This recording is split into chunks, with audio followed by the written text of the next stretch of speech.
Right, on to game 6 of the tournament. Only 2 games to go, including this one, and after my last 2 beatings, I was relieved to be facing off against Skorne with Xerxes, who I've had plenty of practice against.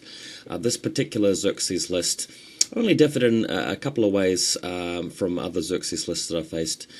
He's taken a full unit of Nihilators, who are these dudes with reach and tough, so a little bit annoying.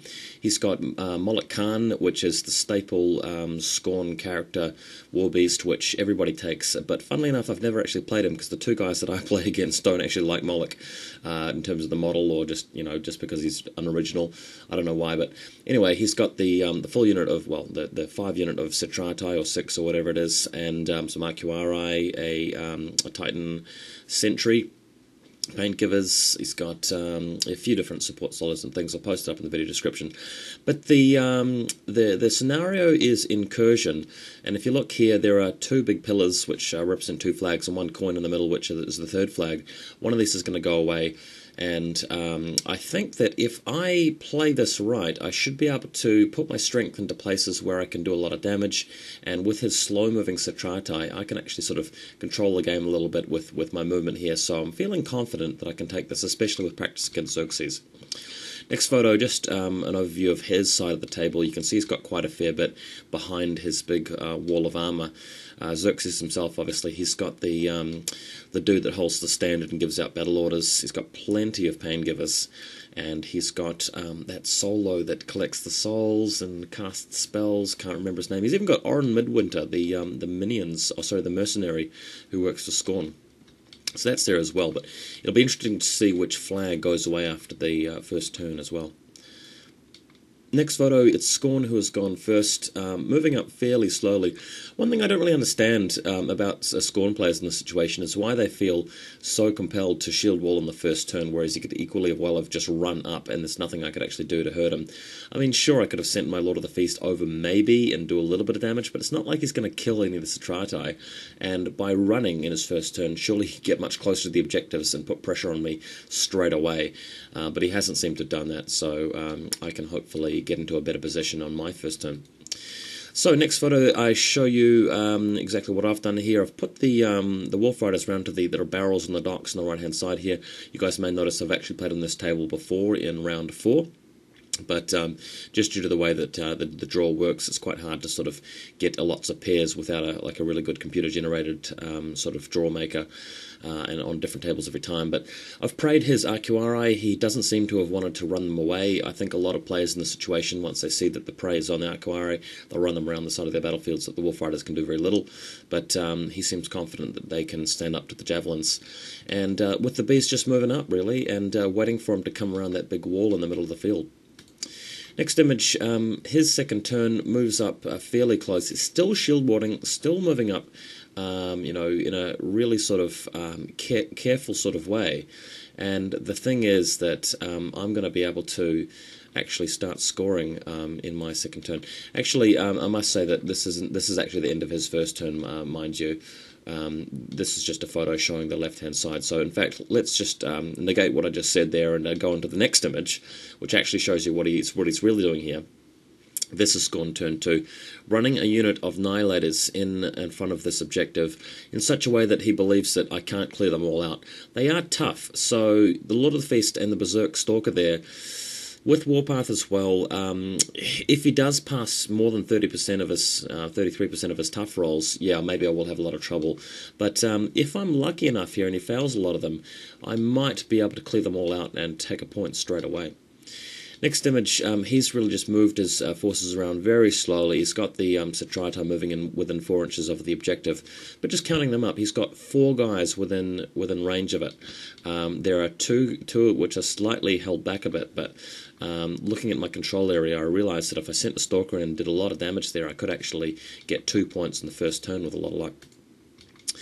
Next photo, Lord of the Feast, getting a Raven shot into the back here, and I did that just so that I could reach 5 of his guys, and lashing out with, obviously, the Cyto Thresher, Blood Reaper, or whatever it's called, and killing most of them. Next image, the Stalker on the right-hand side of the field picks up Primal and Berserk and heads over to the guys here.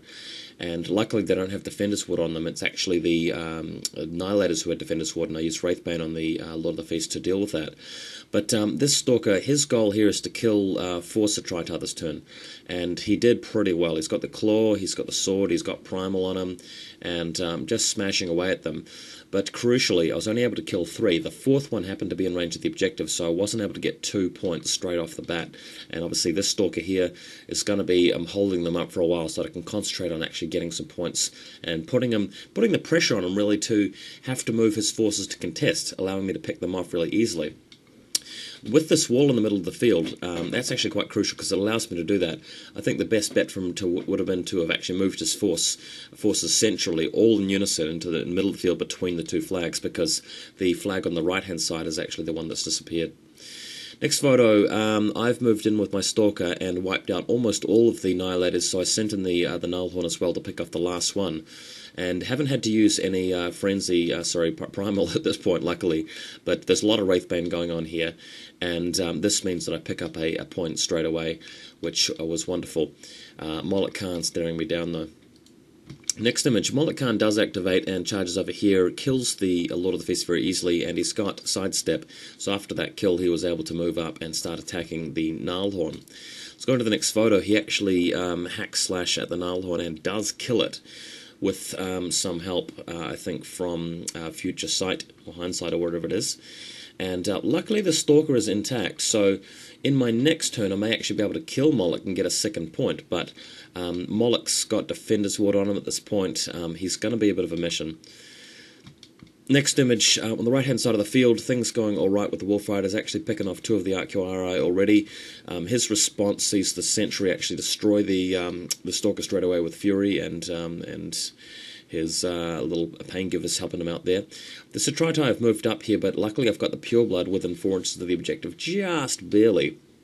So he hasn't got any points yet, but this midfield situation here is going to be difficult to deal with since my heavies are on the left, and I've only got a Pureblood and a Gorax in the middle to deal with those Cetratii, so maybe a delay game in the centre there until I can really put pressure on them to hold the left-hand objective if I get 2 points.